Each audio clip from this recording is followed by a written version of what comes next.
ಆ ಕಡೆ ಸಿಜೆಪಿ ಹೋರಾಟ ಮಾಡ್ತಾ ಇದೆ, ಈ ಕಡೆ ರಾಹುಲ್ ಗಾಂಧಿ ಹೋರಾಟವನ್ನ ಮಾಡ್ತಿದ್ದಾರೆ.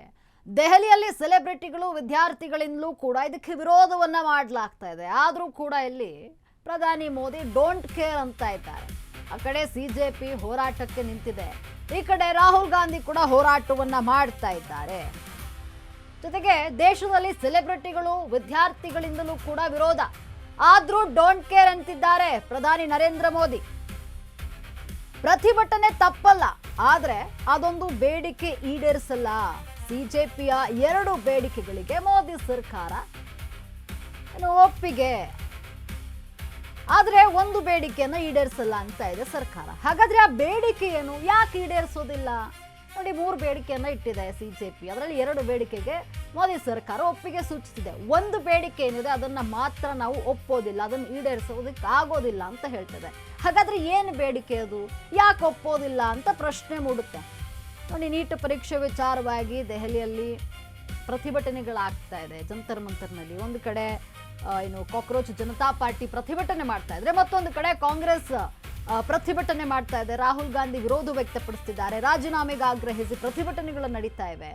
3 ಷರತ್ತನ್ನ ಹಾಕಿದ್ರು. ಅಂದ್ರೆ ಸಿಜೆಪಿ 3 ಷರತ್ತನ್ನ ಕೇಂದ್ರ ಸರ್ಕಾರಕ್ಕೆ ಇಟ್ಟಿತ್ತು, ಅಂದ್ರೆ ಮೋದಿ ಸರ್ಕಾರಕ್ಕೆ. ಅದರಲ್ಲಿ 2 ಬೇಡಿಕೆಯನ್ನ ಈಡೇರಿಸ್ತೀವಿ ಅಂತ ಒಪ್ಕೊಂಡಿದೆ.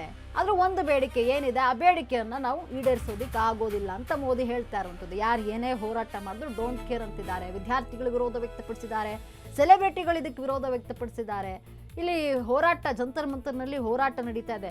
ಪ್ರತಿಭಟನೆ ಮಾಡೋದು ತಪ್ಪಲ್ಲ, ಆದ್ರೆ ಒಂದು ಬೇಡಿಕೆ ಏನಿದೆ ಅದನ್ನ ನಾವು ಈಡೇರಿಸೋದಿಕ್ಕೆ ಆಗೋದಿಲ್ಲ. 2 ಬೇಡಿಕೆ ಏನಿದೆ ಅದನ್ನ ನಾವು ಈಡೇರಿಸ್ತೀವಿ, ಆದ್ರೆ ಒಂದೇ ಒಂದು ಬೇಡಿಕೆ ಇದೆಯಲ್ಲ ಅದನ್ನ ಈಡೇರಿಸೋದಿಕ್ಕೆ ಆಗೋದಿಲ್ಲ ಅಂತ ಮೋದಿ ಸರ್ಕಾರ ಹೇಳ್ತಾ ಇದೆ. ಹಾಗಾದ್ರೆ ಏನದು ಬೇಡಿಕೆ, ಯಾಕೆ ಅದನ್ನ ಈಡೇರಿಸೋದಿಕ್ಕೆ ಆಗಲ್ಲ ಅಂತ ಈಗ ಮೋದಿ ಗವರ್ಮೆಂಟ್ ಹೇಳ್ತಾ ಇದೆ? ಈ ಎಲ್ಲಾ ಪ್ರಶ್ನೆಗಳು ಮೂಡುವಂಥದ್ದು. 2 ಬೇಡಿಕೆಗಳಿಗೆ ಒಪ್ಪಿಗೆ, ಆದ್ರೆ ಪ್ರಧಾನ ರಾಜೀನಾಮೆ ಮಾತ್ರ ಇಲ್ಲಿ ಇಲ್ಲ. ನೋಡಿ, ಇದೆ ಬೇಡಿಕೆ, ಅಂದ್ರೆ 3 ಬೇಡಿಕೆಯನ್ನ ಇಟ್ಟಿದ್ದಾರೆ ಸಿಜೆಪಿ. ಅದರಲ್ಲಿ 2 ಬೇಡಿಕೆಗೆ ನಾವು ಒಪ್ಕೊಳ್ತೀವಿ, ಆದ್ರೆ ಒಂದು ಬೇಡಿಕೆ ಮಾತ್ರ ಆಗೋದಿಲ್ಲ. ಅದು ಏನಂದ್ರೆ ಪ್ರಧಾನರವರ ರಾಜೀನಾಮೆ, ಅದನ್ನ ತೆಗೆದುಕೊಳ್ಳಲು ನಾವು ಆಗೋದಿಲ್ಲ. ನಿನ್ನೆ ಸಿಜೆಪಿಯ ಜೊತೆ ಕೇಂದ್ರ ಸಚಿವರು ಮಾತುಕತೆಯನ್ನ ನಡೆಸಿದ್ದಾರೆ. ಸರ್ಕಾರದ ಮುಂದೆ 3 ಬೇಡಿಕೆಯ ಪೈಕಿ 2ಅನ್ನ ಈಡೇರಿಸಲು ಸರ್ಕಾರ ಸಿದ್ಧವಾಗಿದೆ.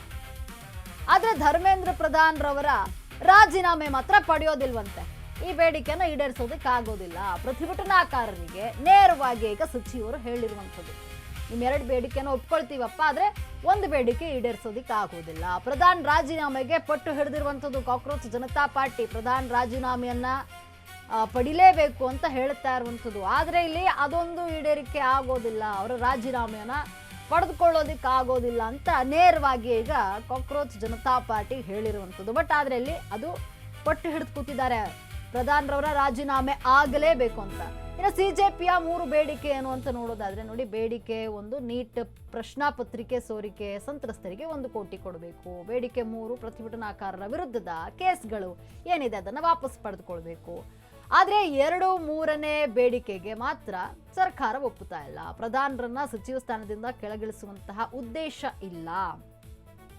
ಕಾನೂನು ಆಡಳಿತಾತ್ಮಕ ಕ್ರಮಗಳನ್ನ ತೆಗೆದುಕೊಳ್ಳುತ್ತೇವೆ, ಪರೀಕ್ಷಾ ವ್ಯವಸ್ಥೆಯಲ್ಲಿ ಸಮಗ್ರ ಸುಧಾರಣೆಯನ್ನ ತರ್ತೀವಿ. ಪ್ರತಿಭಟನಾಕಾರರಿಗೆ ಹೇಳಿರುವಂತಹ ಕೇಂದ್ರ ಸರ್ಕಾರ ಅಂದ್ರೆ ಏನು ಕ್ರಮ ತೆಗೆದುಕೊಳ್ಬೇಕು ಅದನ್ನು ತೆಗೆದುಕೊಳ್ತೀವಿ. ಬೇಡಿಕೆ 1 ಸಚಿವ ಧರ್ಮೇಂದ್ರ ಪ್ರಧಾನ್ ರಾಜೀನಾಮೆ ಆಗಬೇಕು, ಅಂದ್ರೆ ಶಿಕ್ಷಣ ಸಚಿವರ ರಾಜೀನಾಮೆ ಆಗಬೇಕು. ಪ್ರಶ್ನಾ ಪತ್ರಿಕೆ ಸೋರಿಕೆ ಸಂತ್ರಸ್ತರಿಗೆ 1 ಕೋಟಿ ಕೊಡಬೇಕು, ಹಾಗೂ ಪ್ರತಿಭಟನಾಕಾರರ ವಿರುದ್ಧ ಏನು ಕೇಸ್ ದಾಖಲಾಗಿದೆ ಅದನ್ನು ವಾಪಸ್ ಪಡೆದುಕೊಳ್ಬೇಕು. ಈ 3 ಕಂಡೀಷನ್ ಅನ್ನ ಹಾಕಿರುತ್ತೆ ಸಿಜೆಪಿ. ಆದ್ರೆ 2-3ನೇ ಬೇಡಿಕೆಗೆ ಕೇಂದ್ರ ಸರ್ಕಾರ ಒಪ್ಪಿಗೆ ನೀಡ್ತಾ ಇಲ್ಲ. ಪ್ರಧಾನರನ್ನ ಸಚಿವ ಸ್ಥಾನದಿಂದ ಕೆಳಗಿಳಿಸೋದಕ್ಕೆ ಆಗೋದಿಲ್ಲ. ಇಲ್ಲಿ ಕಾನೂನು ಆಡಳಿತಾತ್ಮಕ ಕ್ರಮಗಳನ್ನ ನಾವಿಲ್ಲಿ ತೆಗೆದುಕೊಳ್ತೀವಿ, ಏನ್ ತಪ್ಪಾಗಿದೆ ಅದನ್ನ ಅಲ್ಲಿ ಸರಿ ಮಾಡ್ತೀವಿ, ಆದ್ರೆ ಇಲ್ಲಿ ಅವರ ರಾಜೀನಾಮೆಯನ್ನ ತೆಗೆದುಕೊಳ್ಳೋದಿಕ್ ಆಗೋದಿಲ್ಲ ಅಂತ ಹೇಳಿ ಈಗ ಹೇಳ್ತಾ ಇರುವಂಥದ್ದು. ಅಂದ್ರೆ ನೇರವಾಗಿ ಸಚಿವರು ಸಿಜೆಪಿಗೆ ತಿಳಿಸಿರುವಂಥದ್ದು, ಅಂದ್ರೆ ಪ್ರತಿಭಟನಾಕಾರರಿಗೆ ತಿಳಿಸಿರುವಂಥದ್ದು. 2-3ನೇ ಬೇಡಿಕೆಗೆ ಒಪ್ಪಿದಂತಹ ಕೇಂದ್ರ ಸರ್ಕಾರ.